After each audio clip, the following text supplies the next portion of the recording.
What's up everybody? My name is Sergio. I am with Aztec Creatures. Today we're going to be talking about leachieanus gecko, the world's largest gecko in the world. So come on in and let's go explore.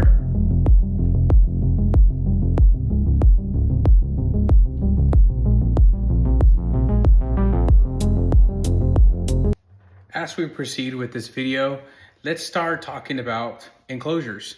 A lot of people have questions in regards to enclosures. We have anywhere between, obviously, sizes for babies, juveniles, and adults. Babies could be housed in a 12 by 18.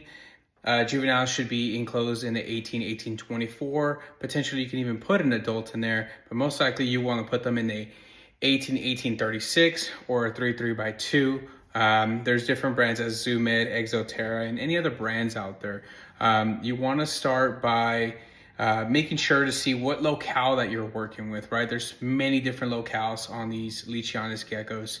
They start anywhere from the smaller sizes of the locales, which are your nuanas, as big as all the way to your yates and point demiers. So you want to start by checking to see what locale do you have before you go out and get one. You want to do some research first, right? Before you go out and purchase anything, whether it's on Morph Market, if it's from a private breeder near you, a store, anything like that. Typically, most people will guide you through it and let you know exactly what type of enclosure would you want to get for your reptile. So let's go check out some of the ones that we have and show you exactly what we do. As you guys can see, this right here is our custom enclosure that we've made. This right here is for a Yate Point Demier. He is paired up right now with a female. We actually created this out of an IKEA cabinet. So as you can see, we have everything from cork in here. We have some dirt in here. We have their water. We have some leaves. We have some moss. This is kind of what we're working with the bigger locales. Obviously, this is not what you want to do for everyone because you don't want them to give them too much space, but you also want to give them the amount of proper space, right? So this right here is probably a good 3 foot by 3 foot by 2 feet, I want to say, if I'm not mistaken. So this is one of the ones you should be able to do. Next one is the Exoterra. I have this Exoterra. We do have a nuami pairing in here, and this is kind of what we do, right? We have their thermometer. It also tells us the humidity levels there. It's a double door opener, right? I got some cork bark in here, another piece of driftwood in here. Obviously, we have their dirt. We have our isopods. We have our springtails in here. This is just the background is just the Exoterra background, so that's what we have. As you can see, we have our male right behind the cork bark. He is a Nuana purple line male, and we also have our female. She's a Nuami. She's a little bit asleep at the moment, so she's super fired down right now, but when they come out at night, which is typically the 8 p.m. time, is when our lights go out here. So that's what we have here. If you can see some of the video that we've been showing here, is we have some lighting. So the lighting here is not necessarily for them, it's more for plants. We obviously don't have plants in this tank in particular, but we are going to be adding some more plants in there to make that happen. We are using just your standard LED light for this, just to kind of give it some light. We also have some saran wrap on top just to kind of help keep the humidity in for these guys. So that is exactly what we're doing with the second tank. The second tank has a built-in misting system, so it holds the humidity pretty good. And that is what we do there, right? This second tank that we have here is for our other leachianus. This one's a GTX female. She's got some pretty good pattern. I'll show you guys here in a second. But as you can see, we all have some cork bark in here. We have the dirt in there as well. We have isopods, springtails in here. We got a couple plants in there for her. And as you can see, she's kind of just hanging out right there right now. Like I said, they're all asleep right now. These guys are nocturnal, so that is something that you want to keep in consideration, is that they're not going to be fully active during the day. Most of them are going to be active at nighttime. Typically when your lights go out is when they start becoming very active. So this is some of their setups that we have here currently for them, and we can show you some babies here in a little while. So the second part of this video is what we want to talk about is diet, right? A lot of people, I get actually a lot of questions on my lives when I go on TikTok.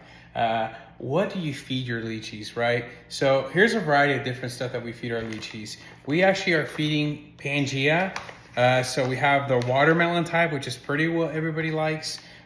We mix it in with some insects or the growth and breeding. So there's 3 different bags. There's actually different other flavors like fig. There's I can keep naming flavors. There's just so many flavors that Pangea makes. Rapashi is a second brand that a lot of people like to use. What we do is we mix them into these little plastic containers. We don't want to make it too gooey or runny, but you also don't want to make it too thick either, right? You kind of want to find that balance in between what exactly is that your lychee is liking, right? The next brand that we've been using, this is a brand new brand that we've used, which is Vitamil. I'm by all means not sponsored by any of these companies, and hopefully maybe one day I will be, but Vitamil is actually our to-go now. We've kind of swapped all of our lychees and all of our reptiles here at home to kind of start eating this stuff here, right? So you have the fruit version. These are all pretty good. You have your insects, and then you also have your crickets, right? You can mix all 3 together if you like. I mean, they have a little bit of everything, guys. These are all 50-gram bags, if I'm not mistaken. Yeah, they're 50 grams on the baggies. There's bigger bags if you like to go. These guys are all out of Korea. So, guys, I like their stuff. They have some pretty good stuff. I mean, they have all the instructions in the back. If you start reading more in the back of these, it'll tell you exactly suitable for all reptiles or what kind of reptiles they are, you know, suitable for, right? So for these, exactly like this one here, suitable for all reptiles, it shows. And for these 2 here, it says here for skinks, New Caledonia species, and leachieanus geckos. So these 2 are healthy for all those 3 guys, right? So that is as far as what we use as far as the Pangea or the mixture goes, right? The next one you want to go with is crickets. Crickets, you know, depending on the size of your leachianus, you want to go either with the medium-sized crickets, small crickets, or even the larger crickets, which we kind of do a little bit of all 3. And what we do is we dust them in calcium powder. We mix them in there, and then we throw, you know, 5, 6, 10, depending on the size of the lychee. We'll throw them in there, and what we'll do is throw them at nighttime. We'll do about once or twice a week, and we're pretty much good on that, right? The next one, number 3, would be pinkies. One of our lychees only eats pinkies. We kind of do it as a treat about once a month or so. All of our other lychees, it's kind of a hit and miss. Not all lychees are going to want to eat it, right? So you can always try that too. Some also eat the dubia roaches. None of our leachianuses eat the dubia roaches, but you're more than welcome to try a variety of these, right? Superworms, I've never tried superworms or any of the other type of worms that are out there. I haven't used any of that stuff just because none of the lychees really like it. I personally haven't seen it myself. So that is what we do as far as nutrition goes, right? Next part of the video that I want to talk about is morphs, right? Everybody wants to know, what kind of lychee is that? What color is that, right? How big is it going to get? Is that its size? Is that its full potential? Well, I'm going to start talking about a little bit of what I carry here. I don't carry every single one on the books, but I do carry a few of them here as I work more into this, right? I'm just starting into this hobby just of last year. So I'm still kind of new. So please forgive me if I don't have all the locales right or the colors, but I can kind of tell you based on what I got, right? So right now what you're seeing is I have a Leachianus gecko. This is a Nuana purple male. I got him from Leachianus geckos out of SoCal. He is a purple line male. You can see he's a little fired up right now. Unfortunately, right now, like the video doesn't really catch his true potential of colors. He looks kind of pinkish, but he's actually purple. These are the Nuamis and Nuanas, the Pine Islands. Those guys right there are typically like the smaller version of the locales. As they grow, you know, they get into the bigger locales, which are the Yates, the Macoguses, the Point Emias, and so on, right? GTX, all those. But he is a Nuana. He is a boy. He's roughly about 3.5 years old. He's already a proven male. He's bred with our Nuami female. We have some babies, and we can show you what that baby looks like. A little bit about him is that, you know, he's very tamed, very good. I know a lot of people say, hey, do they bite? Absolutely. Anything with the mouth bites, right? You got to handle these guys a lot, right? You got to handle them at least 10 to 15 minutes a day. At least that's what I do. And that's how I get them to kind of be chill. I do have a female, which is his girlfriend, that sometimes she gets very protective. So I have to kind of work with her a little bit more, which we have been. So for the Nuanas and the Nuamis, like I said, the difference is that you'll get a bunch of them that have all the stripings. Some of them get a bunch of blotches everywhere, right? They'll get the blotches, so you get a little bit of that. They all have practically about the same color size of the eyes, I'm sorry. And then they all eat. They're all nocturnal. They all do the same. Right now it's already in the middle of breeding season. So these guys are already in the middle of breeding. Like I said, these are proven already. So it should be pretty good as we go. All right, so the second one we want to talk about is the GTX, right? So this one's a GT line. As you can tell, she's a little bit more on the difference. She's a juvenile. She's just over a year. I did not breed this one. Basically on this one here was bred by a friend of us here in Las Vegas. And we were so lucky to actually be able to keep her, right? So here is what you can see is she's a juvenile. She's a little bit on the smaller size. What you see is you start seeing some of the striping areas, right? Like there's more stripes and blotches than anything. She does have some pretty cool color on her, really cool patterns. The cool thing about her is all those little peppers that's in the middle of her spottings, I'm gonna call it. That is what really drove me to her, right? She's very nice, she's very cool. She still have a little bit to go, maybe another year and a half or two before we can start breeding her. But she is one of our future projects that we'll be working with. So this is something more on the smaller scale side of a juvenile size. This will get triple in size as it grows. So this is just one of two that we have here and more. This next one that you're looking at right now, this guy here is a Yate Poindemier. His girlfriend's just inside that cork, so it's a little hard to get her out, but as you can see, there's some crazy red colors in there, right? He's a Yate Poindemier, more on the darker black side, that dark green, mossy look. Yate Poindemier being the bigger locales. This guy's just way over the 400 gram mark. She is more on the high 300 side. We're currently working on getting these guys connected. They've bonded already. They're pretty much paired up. We haven't seen any signs of any crazy fighting or anything like that. So these guys is, like I said, this is the bigger locale here. So this is what you're going to be seeing here. Next thing I wanted to talk about was pairing and breeding, right? Which is the hardest thing probably for every leachieanus gecko owner out there, or anybody that's trying to get into the breeding and pairing side, right? Basically what happens is that you have a male and a female that you get, right? Typically you want to have either the same locales or the same sizes. You can definitely mix and match. A lot of people like to keep that original, like Yate to Yate, Nuami Nuami, Nuana Nuana. But that's how you mix things, right? So basically what I'm trying to say is that when you're pairing a male and a female together, first of all, you want to make sure that they're pretty close to the same size, right? That's very important. What happens is that when the male and the female breed, or they're trying to get to breed, is the male and the female, obviously they're going to smell each other, they're going to be around each other, that kind of thing. You want to slowly introduce them just because you don't want to just throw them in there. Most of the time they're going to fight probably. It can either be a good sign because that is a normal thing for them to do, is they will either bite each other, that is part of the breeding process, or they're just going to really go at it and it can end up really ugly to the point where one of them can hurt themselves really, really bad, or they could potentially even kill themselves, right? I've seen a little bit of both, not here at our place, we haven't seen it, but I've heard from other breeders that has happened. And we definitely don't want to experience that here. Basically what you want to do is you want to make sure that when you introduce them slowly, you get them to smell. What you can do is put the male in the female's tank and vice versa, get them to get those scents in there and then take them out and then introduce them again and then slowly introduce them that way so they can somehow bond. Typically, so what happens when they get closer to the breeding time is that the male and the female will get together. Either they're going to bark at each other or they might snap at each other a couple of times. Basically, the male is showing the female that the male is strong enough for her, right? She gets to choose who's going to be my parent for the rest of my life. And typically, once the female chooses a male, they pair for life. I've seen other breeders where they'll do that and then they'll separate them and then they'll put other males and females together with that and they kind of mix and match that way.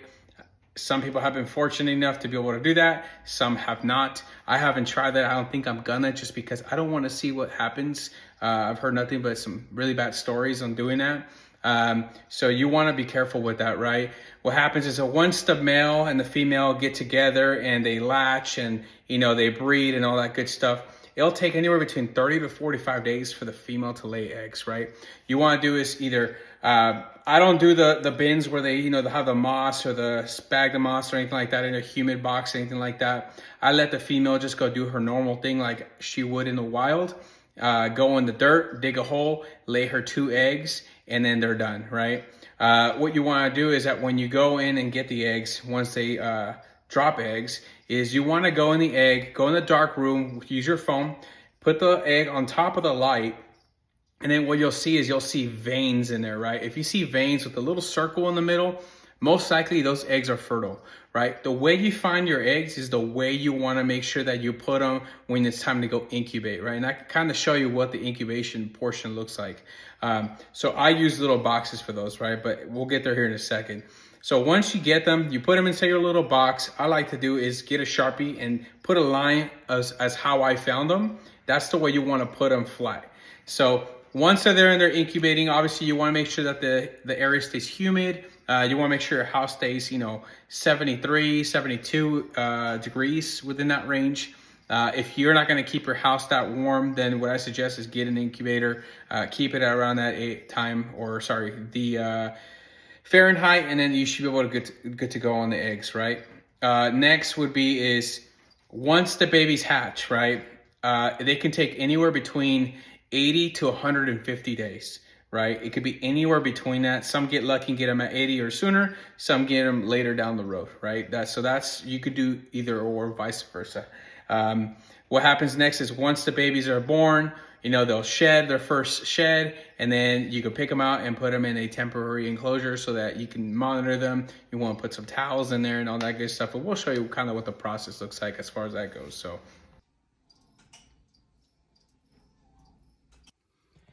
So here's that portion that I was telling you guys as far as the little enclosures go, right?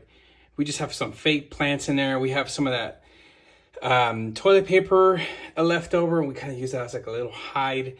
We do use this paper towels. We use a little plastic capsule water bottles to put a little bit of food in there to monitor the amount of food. And what we do is we put humidifiers, not humidifiers, I'm sorry, thermostats in there to just check and see the Fahrenheit and the humidity levels in there as well. So what we do is, like I said, this is kind of temporarily what we do. These are temporary, and with time, these guys end up switching to bigger tanks as they grow. And this is pretty much what we do here. Well, guys, this is my first video. So again, I was trying to figure out how to put the video together. It was a little hard on me just because it's kind of something that I've been wanting to try for a very, very long time, and I just haven't been able to do it. I've just been too busy with work and other activities that I've had going on.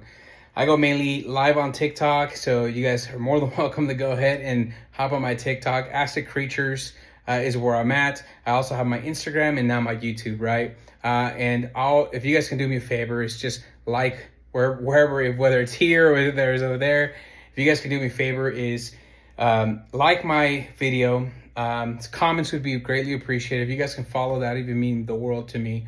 What we're going to try to do is obviously add more videos on there and more activities as we go to like more expos, and we'll have special guests and things like that, right? We're in the middle of creating a reptile room right now as we speak. And it's just been, it's been crazy. A lot of these reptiles we've had for a while already, and it's just, we are now starting to work with them. It's been a cool minute. And, as time goes, we'll collect more and more. And just want to let you guys know, we really do appreciate you guys. We are working on getting merch and a couple other different things. I want to get into the middle of where I could do monthly giveaways of some kind. Later down the road, I'd like to get some kind of like work with people to like sponsorships so we can get discount codes for some of you guys. I know a lot of us, I'm not rich, right? It takes time to get where you're at, and I respect that, and I want to see if there's any way I can, help those that need it or want to get started. Feel free to message me. I am not your typical person that just reads and leaves you on red, right? I will respond, and I will do my best to help you get through whatever it is that you're trying to get through. And if you ever see me at a reptile show, come say what's up. I'm a nice guy. I'm going to come say hi to you. We can take pictures. We can talk. We can have a lunch, whatever it is that you guys want to do. I'm always down for anything, guys. I'm a humble guy, and I'm very outgoing. So Again, apologies for the video. We try to do as much as I can just to get you guys something out there. I know a lot of you guys have been asking for videos. And, you know, the last thing I want to do is I want to appreciate all the people that do follow me, that are constantly on my lives and liking all my stuff and pushing me out there. Honestly, without you guys, I wouldn't be able to go where I'm at today, right? I mean, I started with 200 followers on TikTok. Now I'm up to almost 1,600 followers. You know, that was pretty quick since October. So without you guys, I wouldn't be where I'm at today. I do appreciate you guys. And all I can do is thank you guys and keep thanking you guys. But in the meantime, stay tuned, guys, because we're going to be adding some pretty more cool stuff. Our quality is going to get a lot better. Our videos are going to get a lot better. And we'll kind of take it from there, guys. So you guys have a great day. Thank you so much for watching Ask the Creatures today. Again, my name is Sergio. You guys have a blessed day. See you guys.